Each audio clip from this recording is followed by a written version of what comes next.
வணக்கம். லீனியர் செய்திகளுக்காக சித்ரா. விரிவான செய்திகளை தற்போது பார்க்கலாம். கொலை வழக்கில் தொடர்புடைய குற்றவாளிக்கு ஆயுள் தண்டனை வழங்கி திருச்சி நீதிமன்றம் பரபரப்பான தீர்ப்பினை வழங்கியுள்ளது.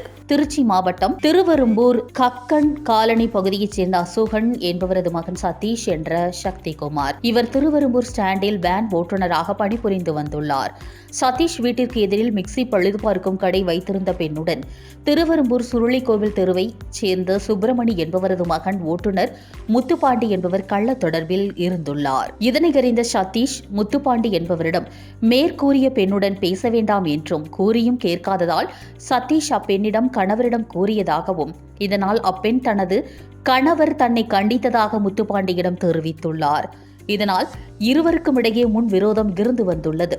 இந்நிலையில் கடந்த 30/6/2022 அன்று நள்ளிரவு சதீஷ் என்ற சக்திகுமார் கக்கன் காலனி பகுதியில் உள்ள ஜெயம் கட்டிடத்தின் முன்பு அமர்ந்திருந்த போது அங்கு வந்த முத்துப்பாண்டி மேற்படி சதீஷை முன் விரோதத்தின் காரணமாக கத்தியால் குத்தி கொலை செய்துவிட்டு தப்பி சென்றார். மேற்படி சம்பவம் தொடர்பாக இறந்து போனவரின் தாய் பானு ரேகா என்பவர் கொடுத்த புகாரின் அடிப்படையில் திருவெரும்பூர் காவல் நிலையத்தில் வழக்கு பதிவு செய்யப்பட்டு முத்துப்பாண்டியை கைது செய்யப்பட்டார். இவ்வழக்கின் விசாரணை திருச்சி 2வது கூடுதல் மாவட்ட நீதிமன்றத்தில் கடந்த 3 வருடங்களாக நடைபெற்று வந்தது. விசாரணை முடிவுற்ற நிலையில் இன்று நீதிபதி கோபிநாத் முத்துப்பாண்டிக்கு ஆயுள் தண்டனையும் 1000 ரூபாய் அபராதமும் வழங்கி தீர்ப்பளித்துள்ளார். இதனைத் தொடர்ந்து முத்துப்பாண்டி திருச்சி மத்திய சிறையில் அடைக்கப்பட்டார். திருச்சி அருகே 6 கால்களுடன் பிறந்த ஆட்டுக்குட்டி ஆச்சரியத்துடன் பார்த்து செல்லும் பொதுமக்கள். திருச்சி மாவட்டம் துறையூர் தீரநகர் பகுதியில் சரவணன் என்பவருக்கு சொந்தமான ஆடுகளை கணேசன் என்பவர் பராமரித்து வருகிறார். அந்த ஆடுகளில் ஒன்று கடந்த 2 மாதங்களுக்கு முன்பாக குட்டி ஒன்றை ஈன்றது. அப்போது அந்த ஆட்டுக்குட்டிக்கு 6 கால்கள் இருந்ததும் தெரிய வந்தது. வழக்கமாக ஆட்டுக்குட்டிகள் 4 கால்களுடன் பிறப்பது இயற்கை. அதற்கு மாறாக 6 கால்களுடன் இந்த ஆட்டுக்குட்டி பிறந்ததால் இயற்கைக்கு மாறான உடல் உறுப்பு இருப்பதால் இந்த ஆட்டுக்குட்டி உயிருடன் இருக்குமா இல்லையா என்று ஆட்டை வளர்த்து வந்த கணேசன் நினைத்திருந்தார். இந்நிலையில் தற்போது 2 மாதங்களாக நல்ல நிலையில் இந்த ஆட்டுக்குட்டி வளர்ந்து வந்துள்ளது. மற்ற ஆடுகளைப் போல் சகஜமாக புற்களை மேய்ந்து 6 காலுடன் பிறந்த இந்த ஆட்டுக்குட்டி தற்போது நல்ல உடல் ஆரோக்கியத்துடன் உள்ளது. இதனையடுத்து 6 கால்களுடன் பிறந்த இந்த ஆட்டுக்குட்டியை இப்பகுதி சுற்றுவட்டார பொதுமக்கள் ஆச்சரியத்துடன் பார்த்து செல்கின்றனர்.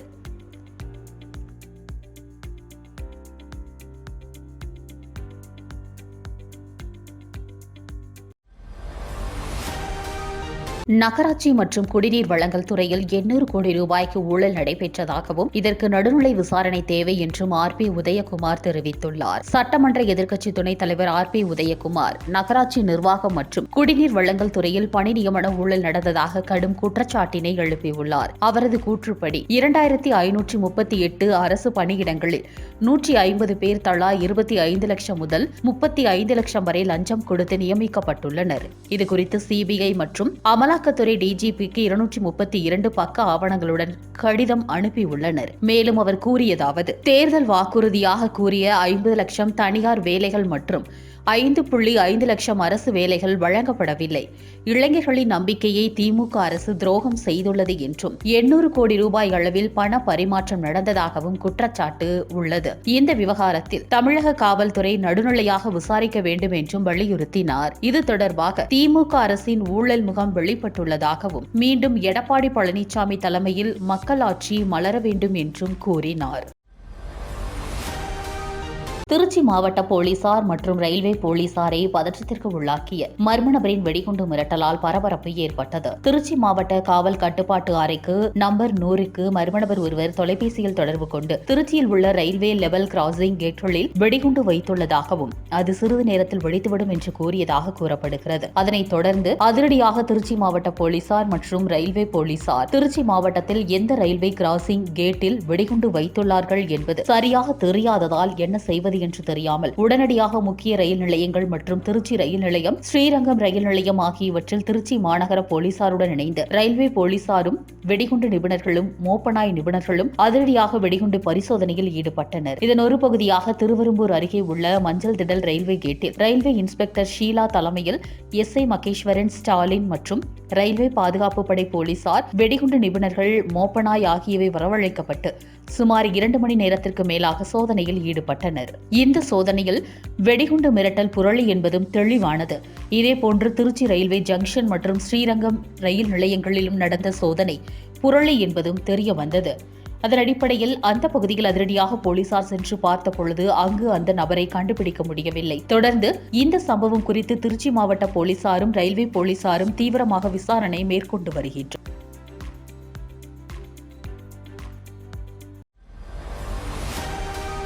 திமுகவை மிரட்டி பார்ப்பதற்கு இதுபோல் வேலையை செய்கிறது என்று திருச்சியில் அமைச்சர் KN நேரு குற்றச்சாட்டினை முன்வைத்துள்ளார். திருச்சி மத்திய மற்றும் வடக்கு மாவட்ட திமுக சார்பில் என் வாக்குச்சாவடி வெற்றி வாக்குச்சாவடி எனும் தேர்தல் ஆலோசனைக் கூட்டம் நடைபெற்றது. கரூர் பைபாஸ் ரோட்டில் அமைந்துள்ள கலைஞர் அறிவாலயத்தில் நடைபெற்ற இந்த கூட்டத்தில் மாவட்ட திமுக அவைத் தலைவர்கள் பேரூர் தர்மலிங்கம் மற்றும் அம்பிகாவதி தலைமையேற்றனர். மத்திய மாவட்ட செயலாளர் வைரமணி மற்றும் வடக்கு மாவட்ட செயலாளர் காடுவெட்டி தியாகராஜன் முன்னிலையில் கூட்டம் நடைபெற்றது. இந்த ஆலோசனைக் கூட்டத்தில் சட்டமன்ற உறுப்பினர்கள் பழனியாண்டி, ஸ்டாலின் குமார், சவுந்தரபாண்டியன், கதிரவன் ஆகியோர் பங்கேற்றனர். திமுக முதன்மை செயலாளர் மற்றும் நகராட்சி நிர்வாகத்துறை அமைச்சர் KN நேரு கலந்து கொண்டு வரவிருக்கும் தேர்தலை முன்னிட்டு மேற்கொள்ள வேண்டிய கட்டமைப்பு, வாக்குச்சாவடி மட்டத்திலான திட்டங்கள் மற்றும் பிரச்சாரம் தொடர்பான வழிகாட்டுதல்களை வழங்கினார்.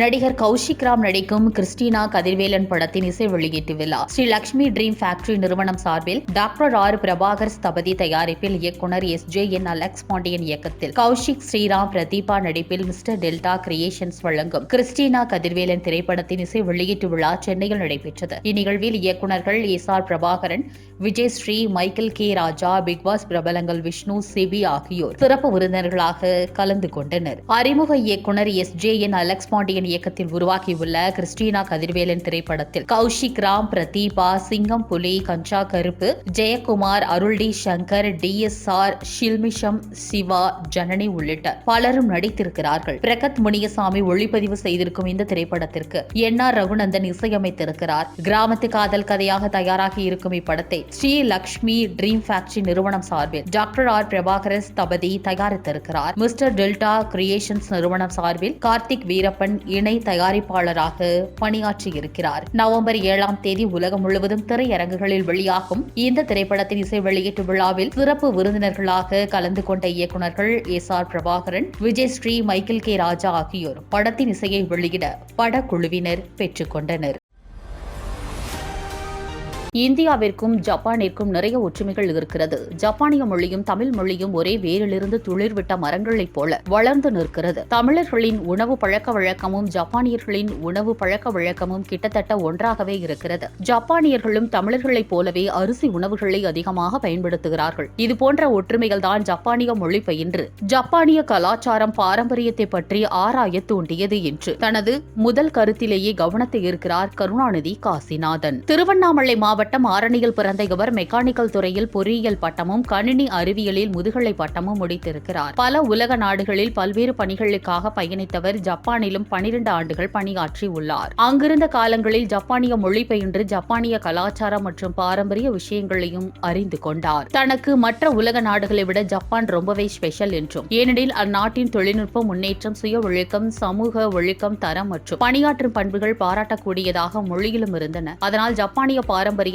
ஆழமாக கற்றுக்கொள்ள ஆரம்பித்தேன் என்று ஜப்பானிய மொழியை பயின்ற போது தனக்கு மற்றொரு ஆச்சரியம் காத்திருந்தது. A, E, U, A, I ஆகிய உயிரெழுத்துக்களின் குரில் உச்சரிப்பை போலவே ஜப்பானிய மொழியிலும் இதே போன்ற அடிப்படை இருப்பதையும் உணர்ந்தேன். அதே சமயம் இலக்கணமும் வாக்கிய அமைப்பும் தமிழோடு நெருக்கமாக இருந்தன என்றும், அதனால் ஆங்கில வழி ஜப்பானிய மொழி பயில்வதை விட தமிழ் மொழி வாயிலாக ஜப்பானிய மொழி பயில்வது எளிது என்பதை உணர்ந்து அது தொடர்பான ஆய்வுகளையும் கட்டுரைகளையும் தயாரித்தேன் என்றும் அவர் தெரிவித்தார். மேலும் பேசிய அவர், கடுமையான சோதனைகள் இருக்கும், இதற்கெல்லாம் தயாராக இருப்பவர்கள் நிச்சயம் ஜப்பான் நாட்டிற்கு பொருட்களை ஏற்றுமதி செய்யலாம் என்றும், ஜப்பான் பற்றிய பல்வேறு விஷயங்களை பகிர்ந்து கொள்ளும் காசிநாதன் KCCS இண்டோ ஜப்பான் என்கின்ற இன்ஸ்டான் பக்கத்தின் வாயிலாக ஜப்பான் பற்றிய பல்வேறு தகவல்களையும் பல்வேறு வேலைவாய்ப்பு மற்றும் கல்வி வாய்ப்பு சம்பந்தமான தகவல்களையும் பகிர்ந்து விழிப்புணர்வு ஏற்படுத்தி வருகிறார். மேலும் தமிழ் வழியில் ஜப்பான் மொழி கற்பிக்கும் முயற்சிகளும் பயிற்சிகளும் வழங்கப்படுகின்றன. ஜப்பான் மொழி குறித்த ஆராய்ச்சிகளுக்கும் இவரது சேவைகளுக்கும் பல்வேறு